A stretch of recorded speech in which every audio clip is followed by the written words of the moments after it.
Hello friends, welcome to वैस ICS. मैं self Abhishek Mishra. Friends, government of India ने new foreign trade policy 2023 announce कर दिया है। आप लोगों ने उसके बारे में देखा होगा, पढ़ा होगा, और नहीं अगर है तो आज की इस वीडियो लेक्चर में वो सारे एरियाज जो आपके एग्जाम में क्वेश्चन बन सकते हैं उसको हम लोग यहाँ पर डिस्कस करेंगे और पूरा analysis new foreign trade policy का इस वीडियो लेक्चर में होगा। तो बहुत कुछ है आपको जानने के लिए, और आपके माइंड में जो भी क्वेश्चन उठते हैं या उठ रहे होंगे कि फॉरेन ट्रेड पॉलिसी क्या होती है, कौन बनाता है, इसका क्या पर्पस होता है, वो सारी चीजें आज हम यहाँ पर आपके साथ सॉल्व करेंगे, आपके साथ शेयर करेंगे। तो न्यू फॉरेन ट्रेड पॉलिसी 2023 जो अनाउंस की गई है, इसका सबसे बेसिक मोटिव है कि गवर्नमेंट ऑफ इंडिया इस न्यू फॉरेन ट्रेड पॉलिसी के थ्रू इंटरनेशनल लेवल पर जो ट्रेड होता है उसको रुपए में करने को इनकरेज करेगी। तो आगे बढ़ने से पहले हम लोग ये जानते हैं कि ये न्यू फॉरेन ट्रेड पॉलिसी या फॉरेन ट्रेड पॉलिसी क्या होती है। तो देखिए, एक सिंपल सेंस में अगर मैं आपको बताऊं कि फॉरेन ट्रेड पॉलिसी क्या होती है, तो कोई भी कंट्री इंटरनेशनल लेवल पर अपने ट्रेड को प्रमोट करने के लिए एक पॉलिसी डिजाइन करता है। सिंपल सेंस में आप समझिए कि कोई भी कंट्री इंटरनेशनल लेवल पर अपने व्यापार को प्रमोट करने के लिए जो पॉलिसी फ्रेम करता है उसी को फॉरेन ट्रेड पॉलिसी कहते हैं। अब जाहिर सी बात है, किसी भी कंट्री को आप देखेंगे, अगर वो अपना ट्रेड प्रमोट करना चाहेगा तो ऑब्वियस सी बात है वो अपने एक्सपोर्ट को बढ़ाने की बात करेगा। इसी तरह से भारत भी है कि इंडिया भी अगर जब अपनी ट्रेड पॉलिसी लॉन्च करता है तो वो अपने एक्सपोर्ट को बढ़ाने के लिए उसमें फोकस करता है। तो किसी भी कंट्री का जो ट्रेड पॉलिसी होगा ना, उसमें एक्सपोर्ट को बढ़ाने की ही बात की जाती है।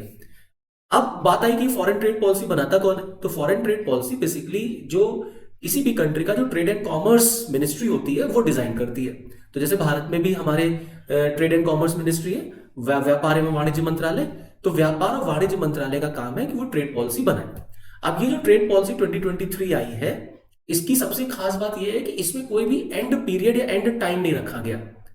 एंड टाइम नहीं रखा गया मतलब कि इसका कोई ऐसा टारगेट नहीं रखा गया है कि 5 साल या 4 साल या 3 साल के लिए हमें फिक्स कर रहे हैं। गवर्नमेंट का कहना है कोई एंड टाइम नहीं रखेंगे इसके लिए, और टाइम टाइम पर इसको इवेल्युएट करते रहेंगे जैसा रिक्वायरमेंट उनको दिखती है।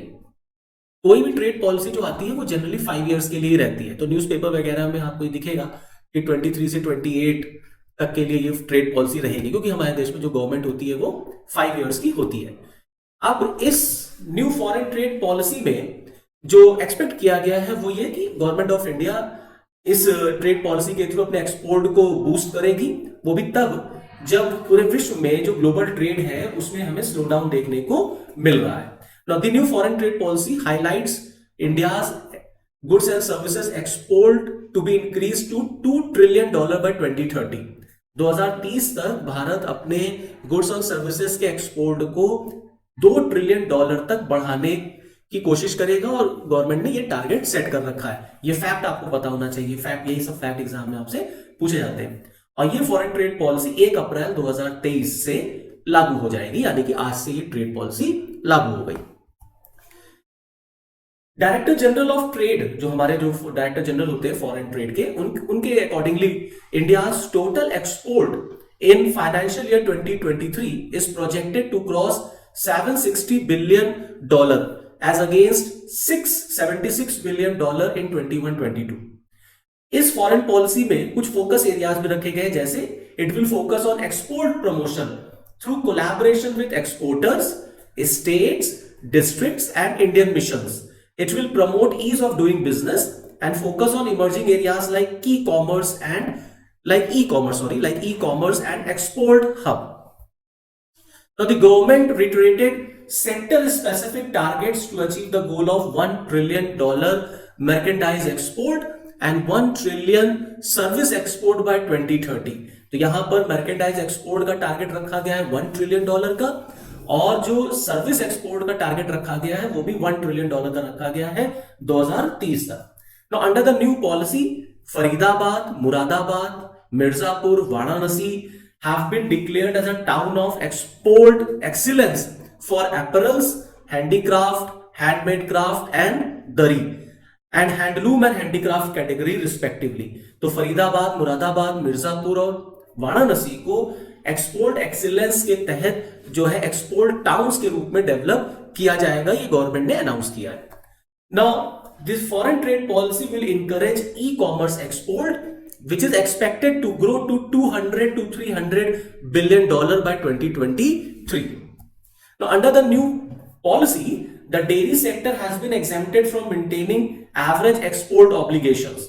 A special advance authentication scheme has been extended to apparel and clothing.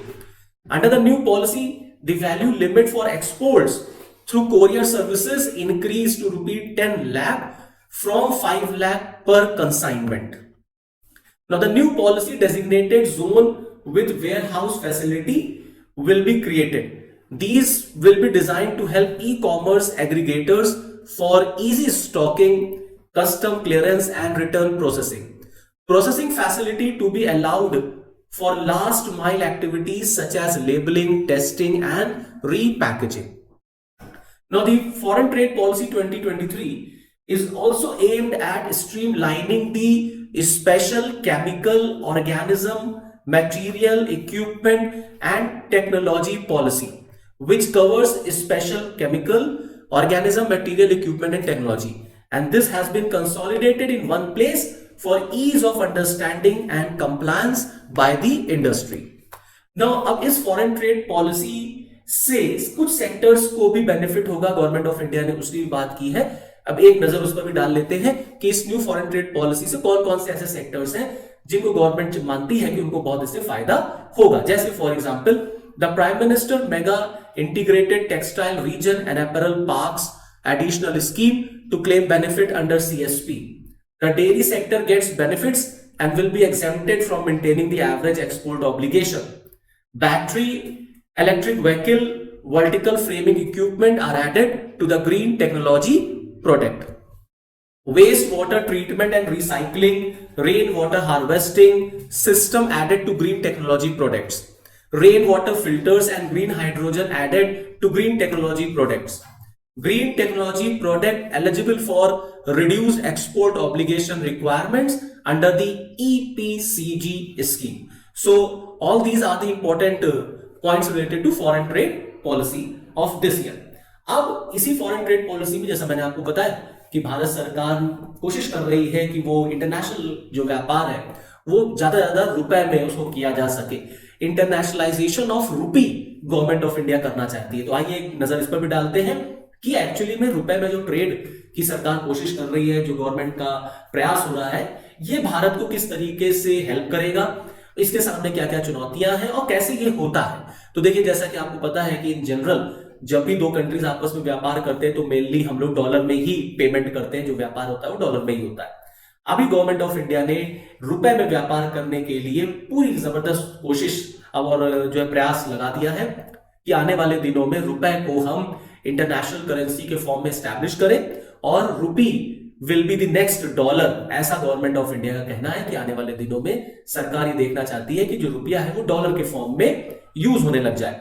So India is ready to trade in rupee with those countries which are facing dollar crisis. ऐसे देश जिनके पास डॉलर का संकट है, डॉलर क्राइसिस है, dollar है नहीं, उनके साथ भारत जो है वो रुपए में व्यापार करने को तैयार है।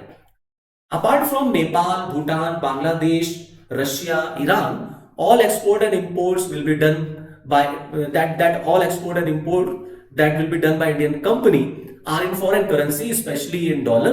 That comes then after comes the number of your pound and your euro. तो नेपाल, भूटान, बांग्लादेश, रशिया, ईरान को छोड़ के भारतीय कंपनियों के द्वारा और भी जितना एक्सपोर्ट इंपोर्ट किया जाता है वो मुख्यतः डॉलर में होता है। उसके बाद आप देखते हैं, डॉलर के बाद आप देखते हैं हम यूरो में व्यापार करते हैं, हम जो है पौंड में व्यापार करते हैं। अभी गवर्नमेंट ऑफ इंडिया अभी सब चीजों को रुपए में करना चाहती है। So government wants to trade maximum in rupee with maximum countries. अधिक से अधिक देशों के साथ सरकार रुपए में व्यापार करना चाहती है। अब ये होगा कैसे या ये होता कैसे? तो देखिए, जब आप रुपए में व्यापार करते हैं तो दो तरह के अकाउंट्स आपको देखने को मिलेंगे न्यूज़पेपर्स वगैरह में, अक्सर ये डिस्कशन में आते हैं। One is known as the vostro account and second is known as the nostro account. अब अगर ये वॉस्ट्रो नॉस्ट्रो अकाउंट आपने सुन रखा है अगर, तो माइंड में क्वेश्चन आता है कि होता क्या है। ठीक है, तो जनरली मान लीजिए अगर किसी को बहुत सिंपल से लैंग्वेज में आपको समझाना है, बताना है, तो सिंपल सी परिभाषा आप समझिए। वॉस्ट्रो का मतलब होता है योर्स और नॉस्ट्रो का मतलब होता है hours. So these are the two kinds of accounts which are opened during your international trade. For example, Vostro, Nostro. So both Vostro and Nostro are technically the same type of account with the difference being who opens the account and where. तो दोनों लगभग technically एक ही जैसे account होते हैं, सिर्फ इतना फर्क होता है कि कौन सा अकाउंट कौन खोल रहा है और कहां खोल रहा है। इस बेसिस पर ही डिफर कर जाएगा कि वो अकाउंट वॉस्ट्रो है या वो अकाउंट नॉस्ट्रो है। So, for example, if any Indian bank like the SBI wants to open an account in the United States, it will get in touch with a bank in the US, which will open a nostro account and accept payment for SBI in dollar. तो अगर SBI को America में एक account open करना है तो उसे America में एक बैंक के साथ कोलैबोरेशन में आना पड़ेगा, उसके साथ उसको एक एग्रीमेंट करना पड़ेगा जो कि नॉस्ट्रो अकाउंट ओपन करेगा, एंड जो भी पेमेंट्स होंगे फॉर एसबीआई वो डॉलर में वहां पर एक्सेप्ट होंगे। The account opened by Indian banks in the US will be the nostro account for Indian bank. तो जो इंडियन बैंक का अकाउंट यूएस में ओपन होगा वो भारत के लिए नॉस्ट्रो अकाउंट हो गया, while for the US bank the account will be considered as the vostro account, और यूएस बैंक के लिए वो अकाउंट कैसा कंसीडर किया जाएगा, वॉस्ट्रो अकाउंट कंसीडर किया जाएगा।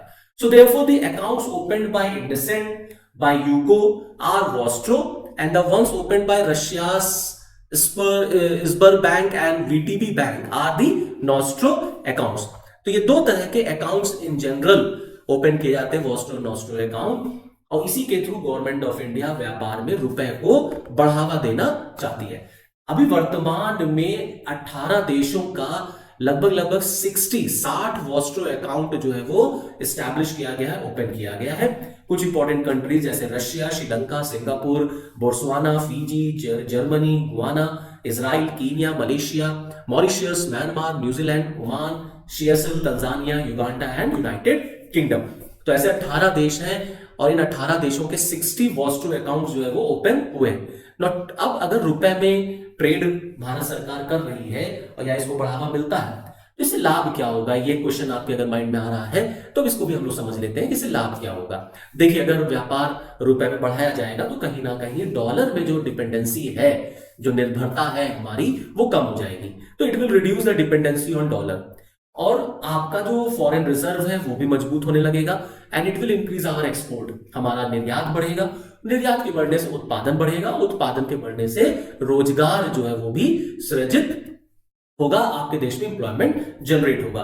तो इसीलिए भारत सरकार की पूरी कोशिश है कि डॉलर की डिपेंडेंसी या डॉलर की निर्भरता को कम किया जाए और रुपए का इस्तेमाल ज्यादा किया जाए और रुपए को हम इंटरनेशनल लेवल पर प्रमोट कर सके। So this is all from this video lecture.